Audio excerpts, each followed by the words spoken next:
আমরা এখনো পর্যন্ত 150-200 বছরের পুরনো ফৌজদারি বিধান নিয়ে আমাদের আইন পরিচালিত হয়, দেওয়ানি আইন পরিচালিত হয়। 18 সালের মধ্যবর্তী সময়ের পরের মামলা।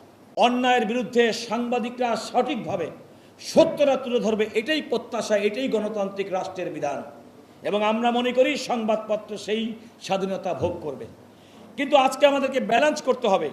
এই ধরনের অপতথ্য, এই ধরনের মিথ্যা তথ্য দিয়ে এভাবে রাষ্ট্রের দায়িত্বপূর্ণ ব্যক্তিদেরকে মনোবল ভাঙার যে প্রক্রিয়া, সব মানুষ হয়তো বিশ্বাস করবে না, দু একজন ব্যক্তি তো এটাকে নিয়ে রেফারেন্সে ব্যবহার করবে।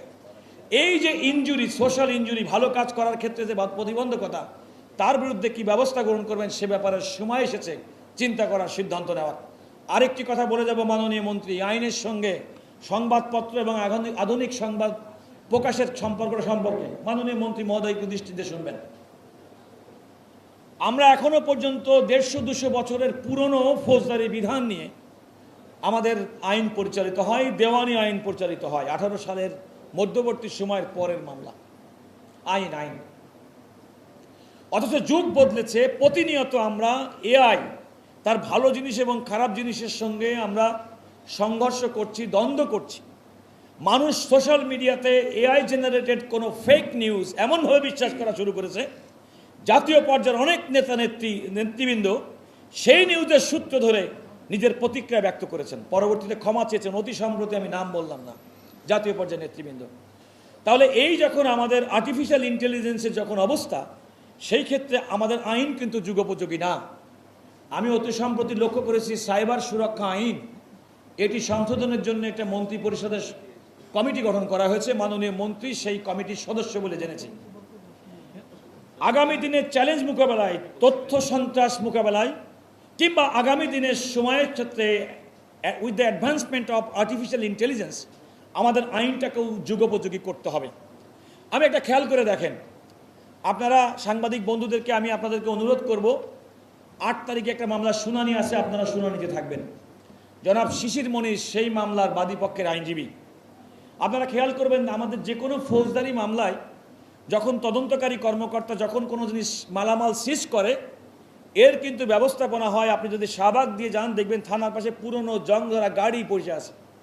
তার মানে এগুলো কোনো সংরক্ষণের নেই, প্রচলিত ধারায় আলামত হিসেবে রাখার কারণে আপনি একটা ভালো জিনিস, দামওয়ালা জিনিস, সেটা কিন্তু অপব্যবহার, অবহেলার কারণে দীর্ঘদিন পরে, 5 বছর 7 বছর পরে এটা ডিস্ট্রয় হয়ে যাচ্ছে। ভারতে তারা এখানে ডিজিটাল এভিডেন্স ফর্মুলেশন তারা করেছেন। শিশির মন্দিরের এই মামলার সময় অ্যাটর্নি জেনারেল হিসেবে যাওয়ার পরে আমি বলেছি, রাষ্ট্রের এক্ষেত্রে অবশ্যই দায়িত্ব আছে।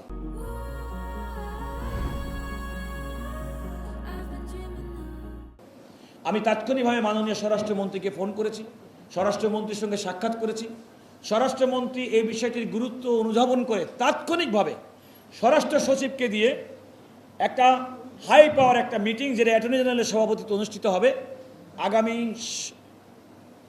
6 তারিখে। আমরা একথা বলছি যে রাষ্ট্র, আমরা যে যেখানে দায়িত্ব পালন করছি, সেই দায়িত্ব পালন করার ক্ষেত্রে রাষ্ট্রের যে কোনো ভালো জিনিসের ক্ষেত্রে আপনাদের সংবাদপত্র, সংবাদ মাধ্যম আপনাদের সহযোগিতা করতে হবে। আমরা প্রোঅ্যাক্টিভলি রোল প্লে করছি কথা বলার জন্য।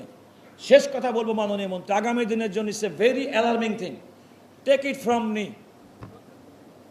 এই ধরনের ডিজিটাল ইস্যুস ডিল করার জন্য মাননীয় মন্ত্রী একটু কষ্ট করে খেয়াল করে শুনবেন। আমরা যখন কোনো একটা আইন করি, সেই আইনটা কিন্তু দ্রুত কিন্তু পরিবর্তন, সংশোধন হয় না। এখনো পর্যন্ত প্রতিদিন ডিজিটালি আমরা যে সমস্ত অপরাধ দেখি, গুটি কয়েক আইন ছাড়া এই সমস্ত ডিজিটাল এভিডেন্সগুলো কিন্তু প্রচলিত ধারার বিচার ব্যবস্থায় সাধারণত ব্যবহার করা হয় না। সময় এসেছে অথেন্টিক ডিজিটাল এভিডেন্সকে আপনার যে কোনো ট্রায়ালের ক্ষেত্রে বাধ্যতামূলক গ্রহণ করার জন্য সার্বজনীন আইন প্রণয়ন করতে হবে।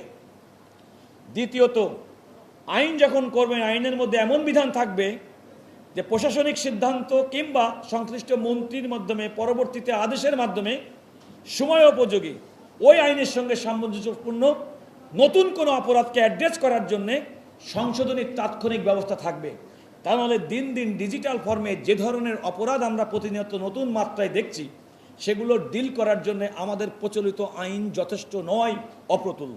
সেকেলে এটাকে আপডেট করতে হবে। আমি মনে করি মাননীয় মন্ত্রী, আপনি অত্যন্ত